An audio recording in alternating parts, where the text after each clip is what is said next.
예, 우리 예수사랑교회 마라나타 미션을 처치 연합으로 우리 화요일 10시 기도 모임 시작하기 전에 잠시 기도하겠습니다.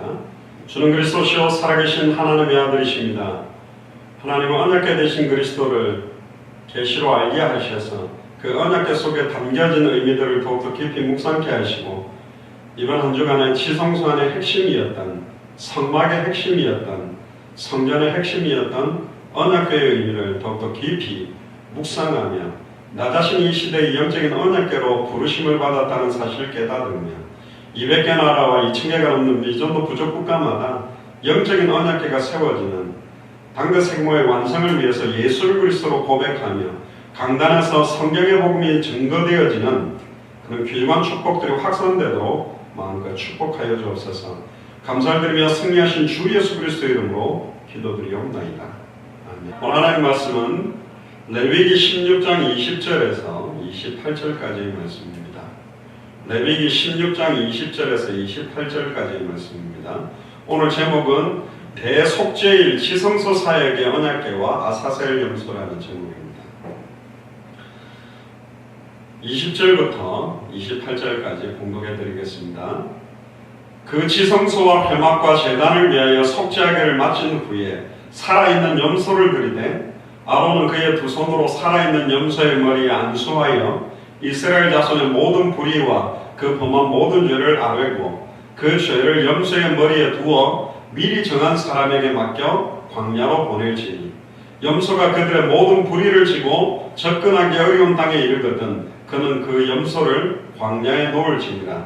아론은 회막에 들어가서 지성소에 들어갈 때에 입었던 세마포 옷을 벗어 거기 두고 거룩한 곳에서 물로 그의 몸을 씻고 자기 옷을 입고 나와서 자기의 번제와 백성의 번제를 드려 자기와 백성을 위하여 속죄하고 속죄 제물의 기름을 제단에 불사를 것이요 염소를 아사셀에게 보낸 자는 그의 옷을 빨고 물로 그의 몸을 씻은 후에 진정에 들어갈 것이며 속죄제 수 송아지와 속죄제 염소의 피를 성소로 드렸다가 속죄하였은즉 그 가죽과 고기와 똥을 밖으로 내다가 불사를 것이요 불사른 자는 그의 옷을 빨고 물로 그의 몸을 씻은 후에 진정으로 들어갈지니라.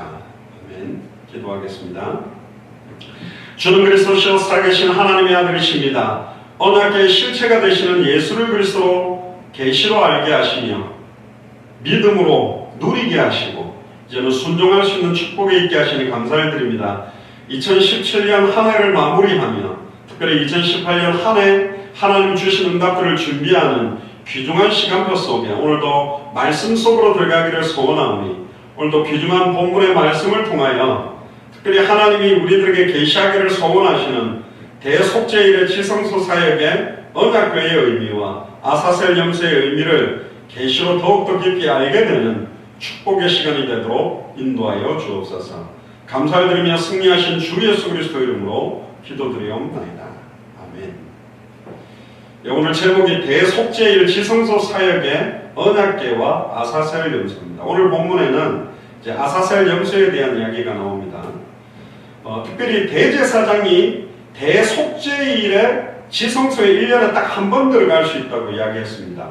그게 종교력으로 따지면 7월 10일 딱 1년에 한 번만 들어갈 수 있는 장소가 지성소고 그 지성소 안의 핵심이 언약궤지요. 하나님께서 왜 조각목을 사용해서 금으로 안팎을 발라서 그 안에 만나를 담아놓은 항아리, 십계명이 기록된 두 돌비 그리고 아론의 상단지팡이를 뒀는지에 대한 의미는 우리가 계속 누리고 있습니다. 근데 이 왜 1년에 딱 한 번 대속죄일에 들어가게 되는가? 이스라엘 전체의 죄를 1년 동안 지었던 모든 죄에 대한 죄를 사하는 제사이기 때문에 평상시에 드리던 번제, 소제, 속건제, 속죄제, 화목제하고는 정말로 다른 어떤 면에서는 1년 모든 죄사의 최결정체적인 제사가 이 대속죄일에 드리는 제사입니다. 근데 이 대속죄일에 제사를 드리다가 들어갔던 대제사장이 죽거나 또 오늘 나오는 아사셀 염소를 통해서 하나님께서 이 대속죄일에 제사를 받으셨다는 확정이 오지 않으면 그날은 완전히 두렵고 떨리는 심판의 날이 되는 거예요. 이스라엘의 민족에게 어마어마한 죽음과 고통이 임하는 날이 될 수도 있고, 반대로 하나님이 온전히 이 제사를 받으셨고 아사셀 염소를 받으셨다는 게 확정되는 순간 이스라엘 민족에게는 대축제일이 되는 겁니다. 우리도 보면 크리스마스라든가 중요한 죄를 지었던 사람들을 좀 사면하는 특별 사면, 이렇게 해주는 날짜가 있는데 그 정도 차원이 아니라 1년 동안에 우리가 영적으로, 정신적으로, 육신적으로, 환경적으로 지었던 모든 죄와 저주가 완전히 해방돼 버리는 날이기 때문에 굉장히 중요한 겁니다. 그래서 굉장히 중요한 이 대속죄일의 가장 중요한 핵심이 언약궤고, 거기에 나오는 또 아사셀 염소에 대한 의미를 오늘 좀 찾아보면 좋겠습니다. 특별히 레위기 16장 11절부터 14절에 보면 이날의 대제사장은요, 자기와 자기의 가족들을 위한, 권석을 위한 속죄제를 먼저 하게 됩니다. 왜? 자기와 자기의 가족들에 대한 죄를 해결하고 들어가지 않으면 이 대제사장이라 할지라도 지성소에서는 죽을 수 있기 때문에, 그 다음에 레위기 16장 15절에서 19절에 보면 백성을 위한 속죄제를 하게 됩니다. 그리고 나서 자기의 번제와 백성의 번제를 드려서 속죄를 하게 되는데, 그 의식에 대한 내용들을 오늘 좀 중요하게 확인하면 좋겠습니다. 대제사장이 대속죄일에 지성소로 들어가서 딱 4번의 지성소를 출입할 수 있습니다. 그러니까 한 번 들어갔다 나오는 게 아니라 총 대제사장이 지성소를 4번을 들어갔다 나왔다 하는데, 그 제사의 절차의 의미를 찾아보겠습니다. 첫 번째로 지성소를 들어갈 때 어떻게 하냐면, 레위기 16장 12절에 보면 향로를 취해서 여호와 앞에 단 위에서 피운 불을 채우고 두 손에는 곱게 간 향기로운 향을 채워서 지성소로 들어갑니다. 그러니까 여호와 앞에 분향해서 향연이 증거궤 위에 법궤의 뚜껑이 속죄소라 그랬죠. 천사들의 그룹의 날개가 만나는 자리를 시음자라고 그랬습니다. 그래서 향연으로, 그 향기로, 연기로 가득 그 지성소 안에 있는 속죄소, 그러니까 증거궤, 언약궤가 있는 곳을 가득 채웁니다. 이게 채워져야만 대제사장이 자신의 죽음을 면하게 되는 거예요.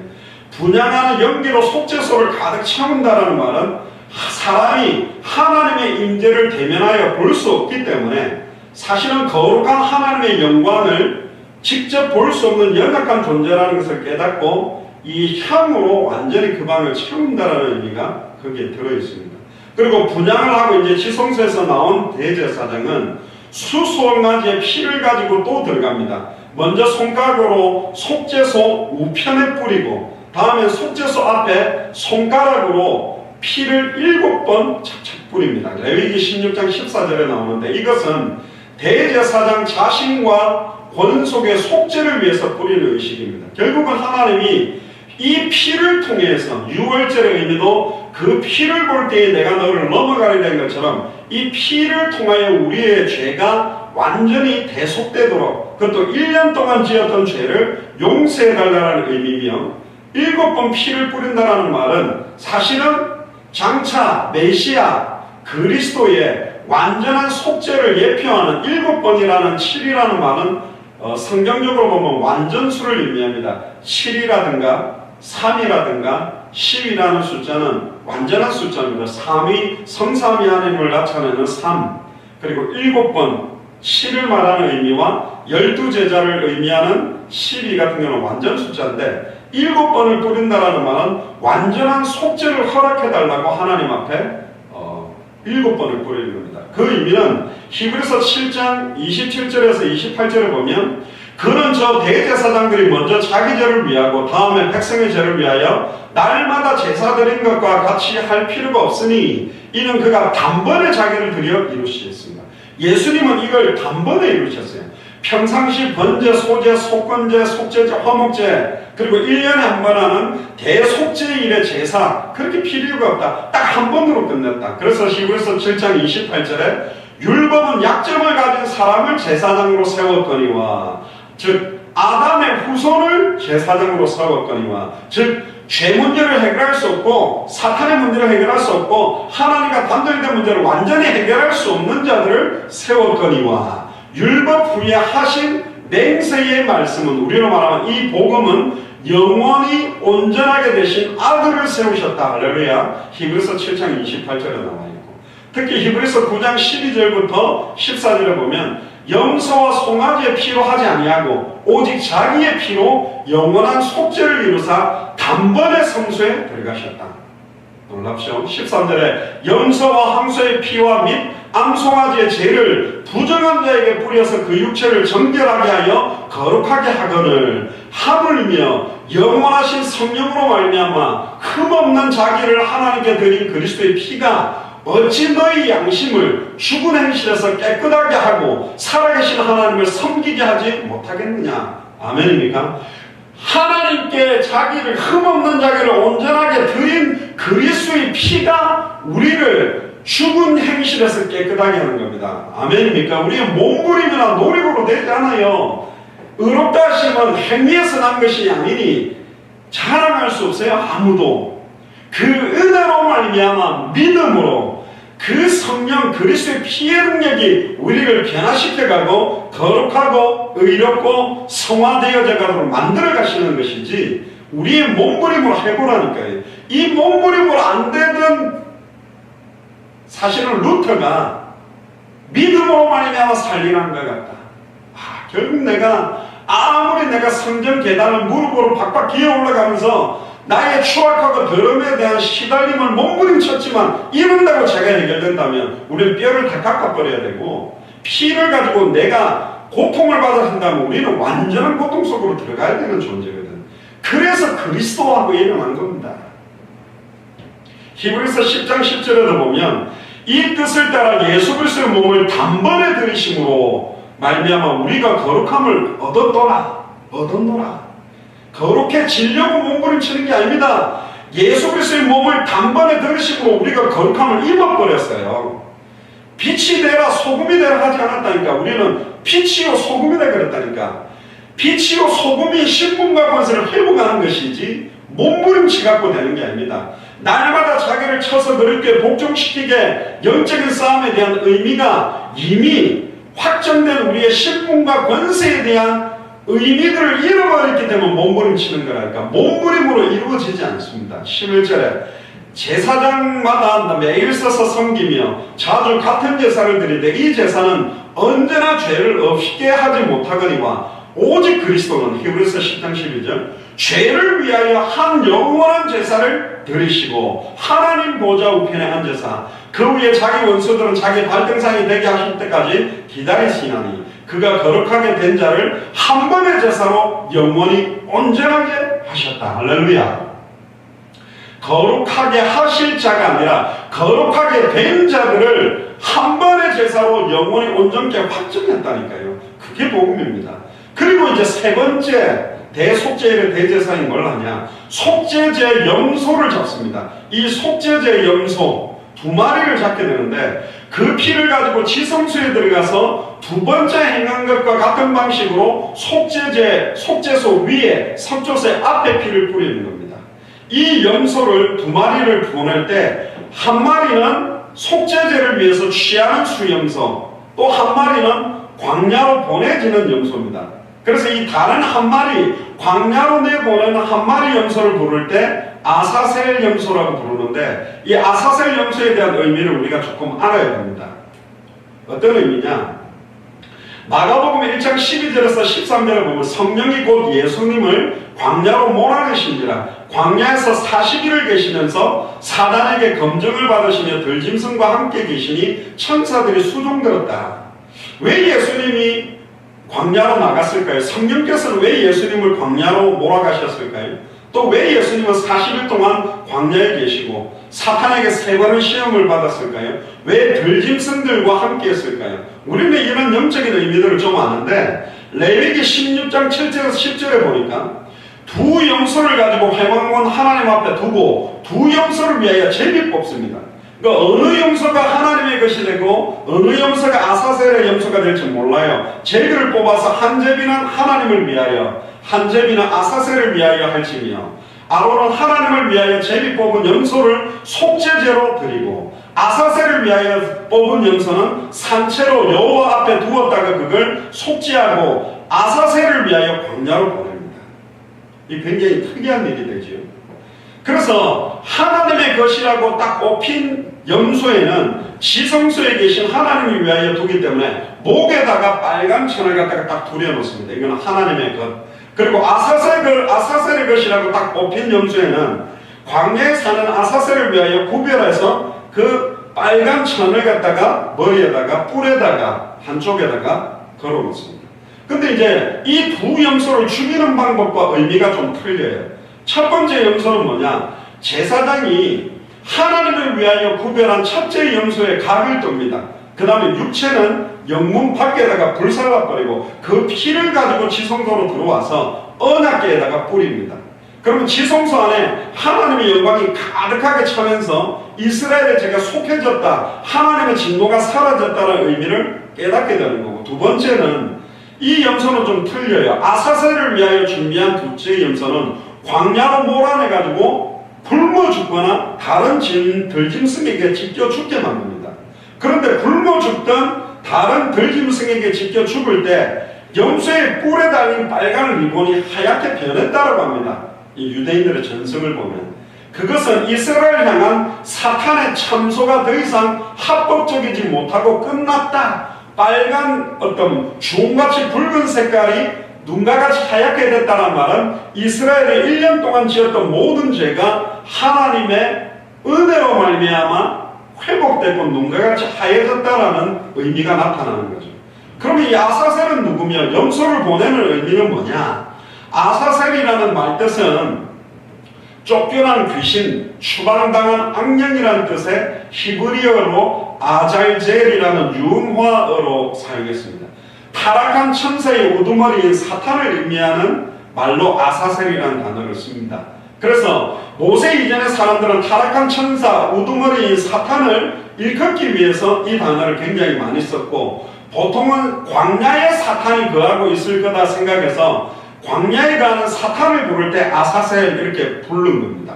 그러면 이 염소를 왜 사탄에게 보냅니까?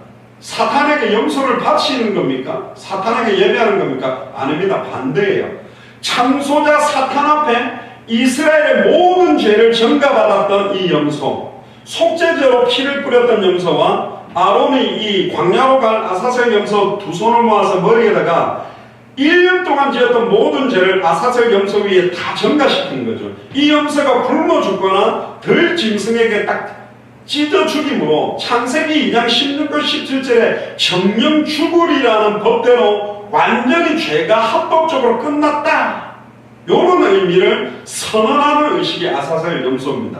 그래서 계시록 12장 10절에 보면 밤낮 이 사탄은 우리를 위해 참소합니다. 우리를 향해 야, 이 장려가 목사, 네가 목사야, 네 같은 게 무슨 목사야, 네가 무슨 당대 생목을 해, 네 같은 게 뭐 인격이 돼, 삶이 돼, 모습이 돼, 막 이러면서 밤낮 여러분들의 생각과 마음을 파고들어서 여러분들이 거룩하지 못하고 의롭지 못하고 하나님 앞에 온전히 쓰임받지 못하는 요소들이 계속 드러나게 만듭니다. 내가 온전히 하나님께 예배하고 온전히 신앙생활 못하고 전심으로 못하고, 그래 네가 무슨 목사야, 네가 무슨 전도사야, 네가 무슨 권사야, 네가 무슨 집사야, 네가 무슨 성도야, 막 참소하는 모습이 나와요. 스가랴 3장 1절에도 보면 더러운 죄의 옷을 입고 있는 여호수아를 사탄이 계속 참소하는 겁니다. 이게 사탄의 일이요. 그 소리에 들으면 그 할렐루야 맞아, 내가 같으면 죽어야 돼, 내가 얼마나 추악하고 더러워 이러면서 아멘 이러면서 막 무덤을 자기 손으로 파가지고 자기가 들어가 흙으로 덮고 사탄 보고 좀 밟아줘 이러니까 땅에만 묻히는 생각하고 있는 분들이 많거든요.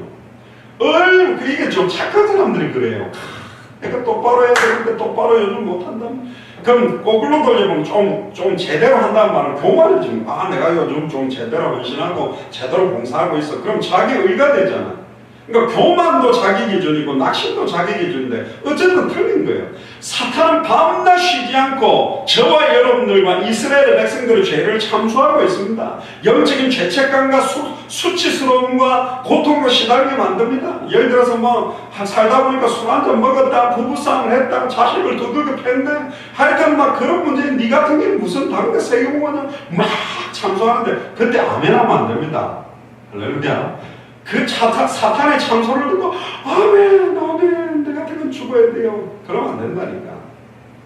그래서 사탄의 참수함으로부터 오는 죄책에서 완전히 우리를 해방시키기 위해 진리를 알지니 진리가 너희를 자유케 하리라.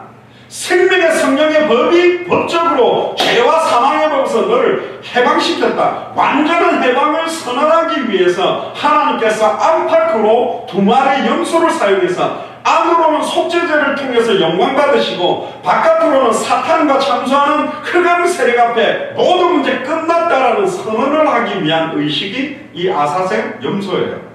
굉장히 중요한 겁니다. 사탄아 봐라, 네가 참 밤낮으로 참수하던 이스라엘 죄가 어딨냐? 네가 쉬지 않고 고발하던 이스라엘의 죄가 어딨냐? 이미 네가 참수하고 정죄하려고 했던 모든 죄와 저주를 아사셀 염소가 다 치고 있고 아사셀 염소가 완전히 죽음으로 이 죄는 끝났다. 너는 더 이상 합법적으로 이스라엘을 참수할 수 없다. 죄를 이 입 밖에서 낼 수가 없다. 왜? 다 끝냈다. 할렐루야. 해방의 증거로 아사셀 염소가 죽고 나면 뿔에 달려있는 빨간 천이 하얀 천으로 딱 바뀌었다고 합니다. 이걸 고린도전서 15장 55절에 보면 사도 바울이 외치는 거죠. 사망아 너희의 이기는 것이 어딨냐? 사망아 너희의 쏘는 것은 죄요 죄에 걷는 건 율법이다. 우리 주 예수 그리스도로 말미암아 우리에게 이김을 주시는 하나님께 감사하노니. 할렐루야. 사망아 너희의 이기는 게 어딨냐? 네가 나를 이길 수 있냐? 너희의 쏘는 건 죄다. 죄에 걷는 건 율법이다. 율법을 완성하신 우리 주 예수 그리스도의 십자가의 죽음과 부활로 말미암아 날마다 이김을 주시는 하나님께 나는 찬양할 수밖에 없다. 할렐루야. 요한복음 16장 33절에 너희가 세상에서는 환난을 당하나 담대하라. 내가 세상을 이겼다. 아멘. 할렐루야. 끝냈다라고 선언하기 위해서 보내는 거예요. 베드로전서 3장 18절에 보면 그리스도께서도 한 번 죄를 위하여 죽으시어 의인으로서 불의한 자를 대신하셨으니 이는 우리를 하나님 앞으로 인도하려 하렵니다. 육체로는 죽임을 당하시고 영으로는 살리심을 받았으니. 특히 이제 난해 구절이 나옵니다. 베드로전서 3장 19절을 보면 저가 또 영으로 옥에 있는 영들에게 전파하시느라. 이걸 가지고 신학자들 굉장히 논쟁이 많아요. 이 예수님이 옥에 있는 영들에게 뭘 전파했을까? 옥에 전도하러 가신 거냐? 예수님 그럼 지옥에 갔다 오셨다는 말이냐? 3일 동안. 요런 다양한 표현인데 이것 또한 지옥, 어떤 면에서는 사탄과 귀신과 타락한 더러운 귀신 앞에 단번에 영원히 하나님 만나는 길이 열렸다라는 선언을 하시는 거예요.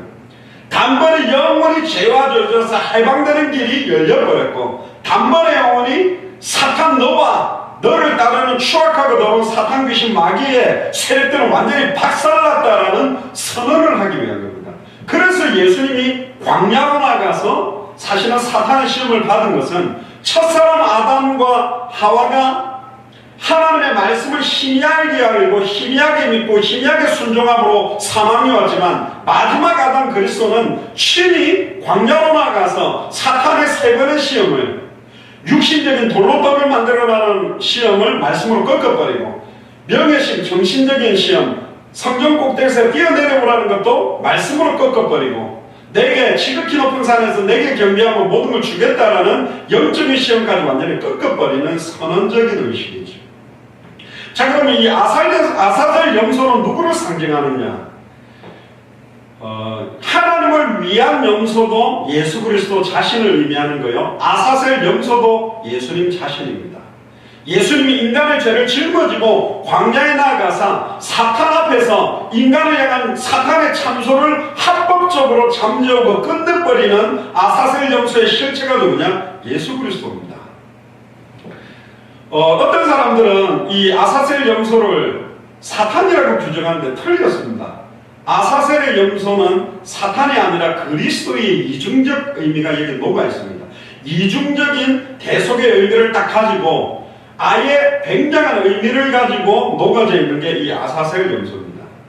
특별히 유대인들의 문헌 가운데 바리새파의 보수 학파인 샴마이 그리고 바리새 개혁 학파인 힐렐의 뒤를 병합해가 이은 요하난 벤 자타이라는 사람이 어떤 글을 썼습니다. 이 사람이 재밌는 글을 썼는데 예루살렘 성전이 무너지기 40년 전, 즉 예수님이 십자가에 달려 죽었다가 부활하신 이후로 하나님의 것이라는 패가 대제사장의 오른손에 들려지지 않았다. 제비 뽑기 하는 일이 없어져 버렸고, 재미난 것은 이 뒤에 계속 아사셀 염소의 뿔에다가 묶어놓고 광야로 내보냈는데, 굶어 죽던 짐승에게 뜯어먹겨 죽어도 더 이상 아사셀 염소에 묶어놓은 리본 빨간색은 하얀색으로 바뀌지 않았대요. 왜 그렇게 했어요? 이제 아사셀 염소도 필요 없는 거예요. 언약궤도 필요 없고 아사셀 염소도 필요가 없어요. 아사셀 염소의 실체이신 예수님이 그리스도로 오셨으니까. 아멘입니까? 언약궤 실체로 오신 예수님이 그리스도로 오셨기 때문에. 그래서 이브리서 7장 27절에 단번에 자기를 들여 온전히 이루었기 때문에 더 이상 다른 종류의 희생제물 필요 없다.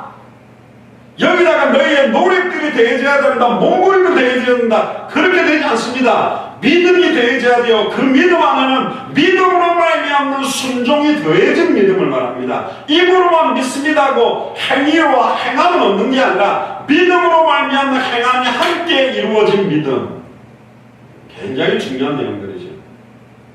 아담은 죄 없는 상태에서 사탄을 만났지만 예수님은 세상의 죄를 짊어지고 사탄을 만났습니다. 아담은 넘어졌지만 예수님은 승리했고, 아담은 사탄이 찾아와가지고 시험을 받았지만 예수님은 사탄을 찾아갔습니다. 아담은 시험받아 넘어졌지만 예수님은 승리했고, 아담은 에덴 동산 낙원에서 시험받았지만 예수님은 광야로 가서 40일 동안 금식하고 시험받았다니까. 아담은 에덴 동산 과일들을 실컷 먹으면서 시험받았지만 예수님은 완전히 굶은 상태에서도 이 사탄의 시험을 이겨버렸어요. 아담은 돕는 배필과 함께 시험받았지만 예수님은 혼자 시험받았어요. 아담은 모든 동물들과 평화로울 때 시험을 받았지만 예수님은 거친 야생동물 속에서 시험받았습니다. 구약성경이든 신약성경에 나오는 짐승이라는 말은 이방인들을 말한다 그랬죠. 그들 앞에 선언하신 거예요. 완전히 사탄을 꺾어버린 거예요. 시험에 넘어진 아담은 에덴 동산으로 쫓겨났지만 예수님은 시험을 이기시고 광야에서 사탄의 권세를 추방시켜버렸습니다. 아담은 사탄에게 조롱받고 참소를 받았지만 예수님은 십자가의 죽음과 부활로 사탄의 권세를 완전히 끝내버렸다.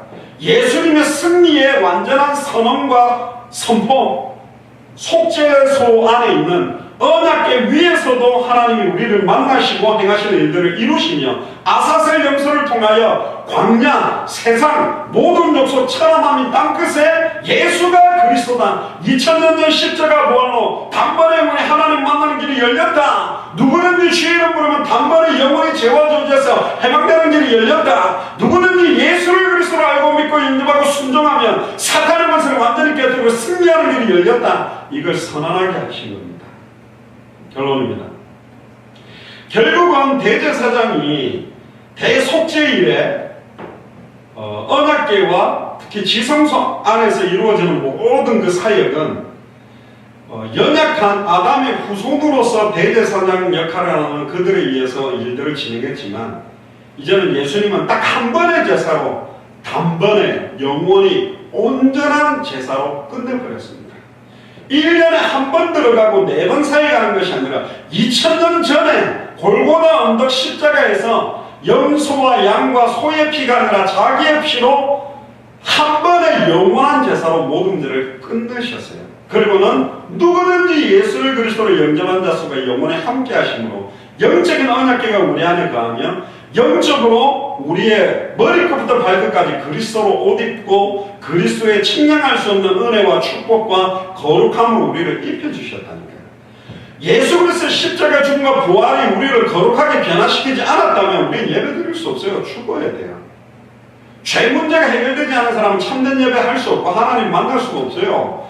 사탄의 권세를 깨뜨리고 승리한 자만이 예배할 수 있고 하나님을 만난 자가 누리는 게 예배입니다. 그러니까 이 의미를 아는 자의 찬양은 틀리게 되어 있고 이 의미를 아는 자의 기도는 다르게 되어 있습니다. 2017년에 너무너무 연약하고 부족하고 뒤틀리고 여러 갈래길이고 가시투성인 조각목 같은 우리를 안팎으로 금으로 완전히 입히셔서 언약궤의 몸체가 되도록 만드셨고 그 안에 성삼위 하나님의 비밀과 그리스도의 삼중직이 녹아있는 만나를 담은 항아리, 십계명 기록된 두 돌판, 아론의 상단지팡이를 넣어놓고 그 언약궤가 움직이는 곳마다 요단의 물이 끊어지며 여리고성이 무너지고 성전의 중심, 예배의 중심이었던 것처럼 오늘 이 밤에도 여러분들이 그 앉아있는 그 집에서 기도하세요. 짧은 시간. 하나님 나를 이 시대의 영적인 언약궤로 만드셔서 이제는 내 안에 계신 예수가 그리스도이심을 증언하며 다니엘이 시간을 정했고 3번 정식 기도했을 때 아예 다리오 왕이 두 손 들고 하나님 살아계시다고 인정했던 것처럼 내가 처해 있는 가정과 직장 현장에 하나님의 임재와 하나님의 영광이 임함으로 모든 흑암죄의 주의 세력들이 무너지며 합당한 자 평안을 받을 자 옥토 같은 사람들을 만날 수 있도록 기도하는 한 주간이 되기를 주님 축복합니다.